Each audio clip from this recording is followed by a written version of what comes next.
A psicanálise é a cura através do amor, né? Eu fui para essa área da gestão das emoções quando eu perdi minha mãe. Eu perdi minha mãe com 17 anos de idade, isso me marcou muito. Eu tive uma pré-depressão, Nossa, imagina. então eu aprendi a dar valor a essa questão almática, Claro. essa questão sentimental. E aí eu fui me interessando por isso. Quando veio a pandemia, foi uma época que a gente tinha muito tempo, né? E não podia fazer quase nada. Quase nada. Aí eu vi um curso na internet uma vez, fiz, mas queria me inteirar mais do assunto. Foi quando eu conheci o professor Fabiano, e aí sim eu fui para a sala de aula, estudar e me formei. Ah, que bacana. E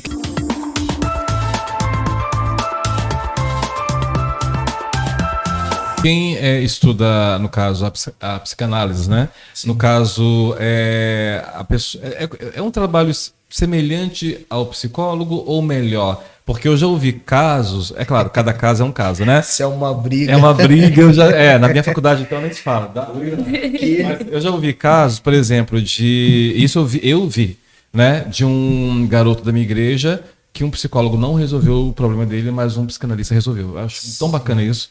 Acontece muito. É porque o psicólogo, ele trata muito a terapia cognitiva. Sim. Né? E o psicanalista, ele aborda o tripé freudiano, né? Que é o inconsciente, o consciente.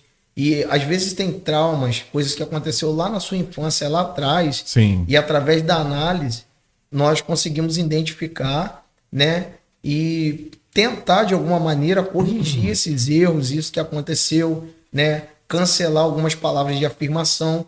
E nós temos vários indicativos, sonhos, impulsos, né? Os atos falhos, porque, na verdade, as pessoas pensam que o que interessa na entrevista, que a gente chama de transferência, Sim. é o que a pessoa fala. Para quem é cristão, a psicanálise não é proibida. Não, teve um tempo que algumas pessoas, alguns cristãos começaram a questionar isso. Então, por causa de Freud. Eu lembro também na época que o pessoal, sem informação, conhecimento, começou a trabalhar com uma questão chamada regressão. E existe um perigo quando você trabalha com uma ferramenta que você não a conhece. Uma arma na mão de um policial salva uma vida. Na mão de uma pessoa que não tem conhecimento de causa pode tirar uma vida. Isso é verdade. Então, pessoas começaram a usar a ferramenta da psicanálise no meio religioso. Uma coisa que não deve se misturar. A religião, o tratamento do comportamento, da alma. Eu não posso querer usar a religião para substituir o teor de um médico, porque ele estudou e se capacitou para aquilo ali. E isso não abona a minha fé em nada. Então, essa falta de maturidade de alguns pastores na época trouxe esse problema, mas a psicanálise ela é uma ferramenta que, bem usada, vai salvar vidas. Com certeza, muitas. Tem um pastor José Cordeiro, se não me engano, mas ele mora em Tanguá. E ele estudou psicanálise e ele trata de várias pessoas. E interessante que ele conseguiu resolver situações que psicólogos não conseguiram. Sim, né? A maioria das vezes. Interessante isso, né? Sim, porque o processo de transferência é um processo muito importante. Quando o paciente senta, né, no Djavan e começa a conversar conosco, vai conversando, vai colocando para fora. Aí nós vamos usando algumas ferramentas ali e vamos identificando o problema, aos poucos pontuando. Não é em uma sessão que resolve, né? Porque a psicanálise... tem isso também, que às vezes a pessoa acha que no primeiro consulta vai melhorar. Não, não é assim. Isso, então existem várias ferramentas hoje, a PNL, a constelação familiar, e todas essas ferramentas são da psicanálise. Freud, ele era psiquiatra. Ele era psiquiatra e ele entendia de causa, só que ele foi para esse lado da mente, ele foi para esse lado da teoria freudiana, que é a teoria do inconsciente. E ele começou a abordar isso, foi dado como louco. Na época, quando ele começou a desenvolver essa tese, muitas pessoas debochavam dele. Até hoje existe essa briga da psicanálise e a psicologia, mas não era para existir. Quando você vê grandes psicólogos conceituados, a maioria deles tem formação psicanalítica.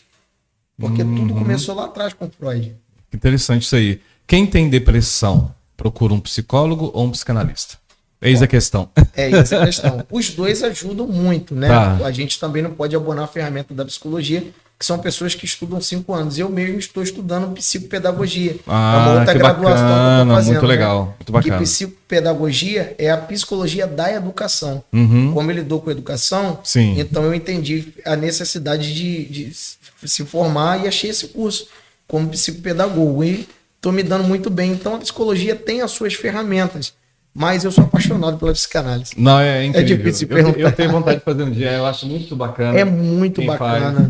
É a cura através do amor. Você aprende a sensibilidade do ouvir. Uhum. E o ser humano perdeu isso ao longo do tempo. É verdade. Na nossa época, eu cheguei na casa dos 30 agora, na Sim. nossa época, há 15 anos atrás, Uhum. essas doenças essas doenças psicoemocionais quase não existiam. Verdade. Porque nós tínhamos o senso de ouvir, a gente sentava na calçada, Exatamente. jogava bola, conversava, Exato. brincava de pique-esconde, Exato.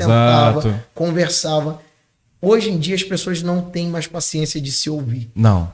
E por isso as doenças são tão iminentes. Hoje cada pessoa é uma ilha, né? Isso. Pega o seu celular e vai. Isso. Fica no quarto trancado, no caso das crianças. Isso, então os é muito adolescentes. perigoso. Não tem uma conversa mais familiar, né? Não tem a conversa Engraçado. familiar, a mesa, o poder da mesa. Exato. Poder de sentar na mesa, olhar nos olhos. O pai de família que chega do trabalho cansado e senta e compartilha com os filhos ali a sua vivência durante o dia. Não existe mais isso. Em poucos lugares. Então, por isso que as doenças psicoemocionais cresceram drasticamente. Gente, isso é muito sério, porque eu posso falar que Jesus foi um psicanalista? O maior que existiu. Legal isso, né? O maior que existiu no mundo. Jesus Legal foi o maior isso. psicólogo, o maior psicanalista que existiu no mundo. Porque o jeito que ele tratava as pessoas, é por isso que tinha multidões, né? Multidões e multidões. Não era um grupinho de 100, era um grupo enormes, né? O seguindo, porque eu acho que a maneira que ele falava Isso. curava. E, na verdade, a maneira que ele ouvia também curava muito. Interessante, Esse né? é o segredo. Que Doutor bacana. Augusto Cury fala muito sobre isso. Augusto, eu gosto muito. Eu Augusto também Cury. sou Leio fãzaço todos os livros dele. Eu também sou fãzaço dele. Embora na clínica a gente nunca mistura a religião com o Não profissionalismo. pode, né? Não pode. A lei não permite. Não permite. A gente não mistura. Se Mesmo pode- psicólogos cristãos não podem. não pode. Desde qualquer religião. Corre o risco de perder o registro, não corre? Isso, registro. E o registro é uma coisa muito séria, Uhum. né? Mas Jesus, ele foi o maior. Tem uma mulher na Bíblia que a mulher está sofrendo de um problema emocional chamado carência, que é um problema muito eminente hoje. Claro. E quando a pessoa está carente, ela começa a ver oportunidade, ver coisas onde não existe. Uhum. Essa mulher se depara com Jesus e Jesus pede para ela ir em casa chamar o seu marido. É. Aí ela diz assim, eu não tenho marido. Aí Jesus disse assim para ela, disseste bem, porque tu teve 5 e o que tu tem hoje não é seu. Uhum. Então aquela conversa de Jesus, aquele diálogo de Jesus com ela cura aquela mulher. Depois, na frente, nos textos à frente, você vai ver que aquela mulher se torna a maior missionária daquela região Incrível, né? de Samaria. A maior. Muito legal.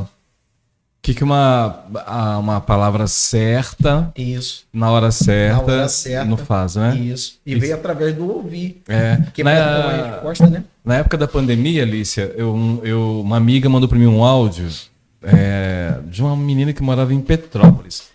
Que muitas igrejas fecharam, na verdade a maioria das igrejas fecharam na pandemia, né? Fizeram culto online, aquela coisa. E aí essa amiga minha, o nome dela é Michele, ela falou assim, Alex, olha o áudio que eu recebi. Aí a menina no áudio tava nessa carência mesmo de na necessidade de ouvir um pastor, de ouvir uma palavra amiga, né? Sim. E não tava encontrando. Dela foi e mandou pra amiga, puxa, que vontade que eu tô de ir numa igreja e não tô achando igreja nenhuma aberta. Isso foi no auge mesmo da pandemia. Sim. Eu falei, gente, olha como é que esse povo tá buscando e não tá conseguindo, né? Sim. Achar. Você tem muitas amigas, Alicia? Que você dá aquela palavra amiga, que você dá aquela... Sim, né? A gente sempre tem que procurar ser bênção na vida de alguém. De alguma maneira, ser né? acolhedora, né? Esse é o papel do evangelho, né? Você, além de cantar, você também prega ou você só canta? Olha, eu sirvo, né? Eu acho que O que Deus o manda, verdadeiro né? servo de Deus, ele deve fazer aquilo que a obra necessita, né? Que bom. Então, eu... Resposta sabe. Então eu Deus sempre- mandou, você vai. Sim, com né? certeza. Que- Onde ele que me benção, né, Nosso Gabriel? colocar... ministério começa desde a vassoura até o altar. Olha, forte sim.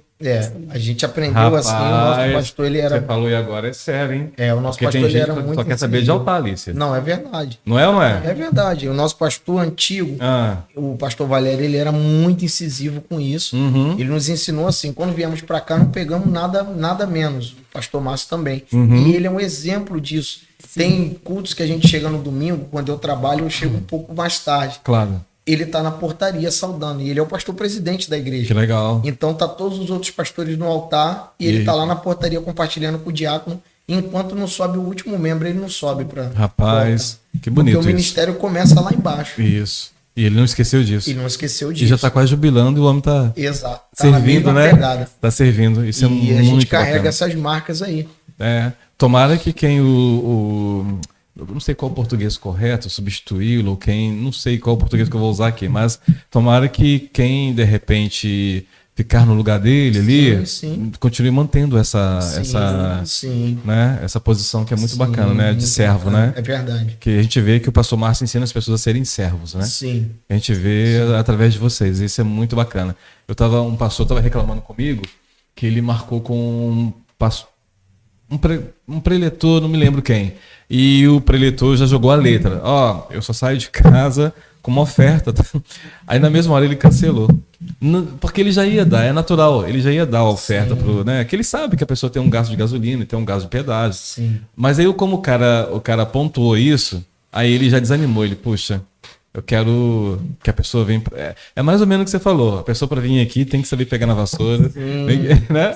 Sim, Senão não adianta. Esse lado aí do evangelho, hoje, o gospel, rapaz, ficou muito banalizado. Né? Lamentavelmente. E isso é um erro de duas partes. Eu, por conta da psicanálise, da psicologia, da psicopedagogia, eu aprendi a ouvir os dois lados da coisa. Sim. E como eu também sou itinerante, eu sou obreiro local, mas às vezes eu saio para pregar. Essa semana eu estou numa sequência de pregações, eu passei a enxergar também o problema do lado de dentro. O que acontece? Tem igrejas que realmente não sabem honrar as pessoas. E quando, não são todas, mas quando você sai de casa, você é autônomo. No meu caso, eu sou autônomo. É claro. Eu tenho uma clínica, eu prestei serviço para Uber, para 99 e tal, mas eu tenho família. Exato. Então, quando você sai de casa, naquele dia você se prepara para aquilo. Já aconteceu da gente pregar no Rio e furar os 2 pneus do carro num buraco. Gente, filha? Os 2 estourar. E a gente ficar ali em Maricá até 4 horas da manhã esperando socorro, porque a gente não recebeu uma oferta da igreja. Gente, isso então é muito complicado. Não tinha o que fazer. A mãe dela, minha sogra, ter de compartilhar conosco um valor pra gente abastecer e vir embora. Entendeu? Então a gente não tinha nem pra ir no borracheiro. Que luta. Chegar aqui com o aro do carro com aro quebrado. Gente, que luta. Olha, foi prova, hein? Foi prova. Agora também já fomos muito honrados em algumas igrejas, né? Eu hoje não estipulo valor, não peço. Eu só peço para a pessoa ter consciência quando a pessoa me leva do translado. Claro. E o que acontecer depois disso é entre Deus e a pessoa. Eu aprendi em Provérbios que quando a gente está diante de um príncipe, a gente deve se apresentar a ele com honra de um príncipe. Exatamente. Né? E aí vai dar consciência. Agora, o outro lado também são esses pregadores, essas pessoas que perderam a noção da coisa. Porque eles acham que estão fazendo algo ali por mérito próprio, só que nem o que eles têm é deles, pertence a Deus. E foi dado de graça. Então eu não concordo, não existe isso. Eu vou aí, é R$1.000, é R$1.500 pro cara pregar 40 minutos, aí a gente faz faculdade, estuda 5, 6, pós-graduação, a gente gasta rios de dinheiro, tal como eu gasto. Que a minha faculdade não é pública, é paga, é a minha também, você tá doido. Todo mês aqui pagando. E a gente não ganha isso. Não. Aí o cara quer vir na igreja 30 minutos falando, 35 minutos falando, é 800, é R$1.000. Eu acho também muito errado. Não, eu também acho. Muito errado. Eu acho que assim, é exagerado, né? Exagerado. E a imagem que passa aqui olha a gente como mercado. Mercado. Não é, Alice? Ué.